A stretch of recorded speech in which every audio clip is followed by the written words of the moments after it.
धूपदीपमाला सर्वदेवदेवी स्वरूपाय भगवते श्रीनित्यानन्द परमशिवाय नमः।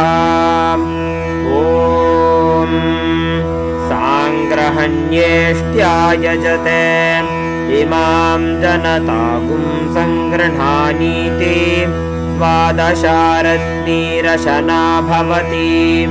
द्वादशमासा संवत्सरः संवत्सरमेवावरुन्धे मौञ्जी भवति।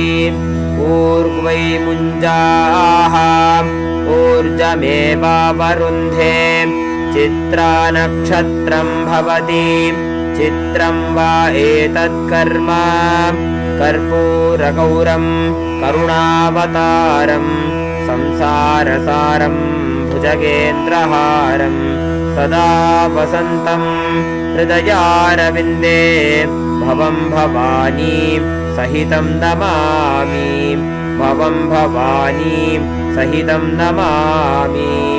भवं भवानी सहितं नमामि। आरार्त्रिकं समर्पयामि भगवत्श्री नित्यानन्द परमशिव चरणकमलेभ्यो नमः।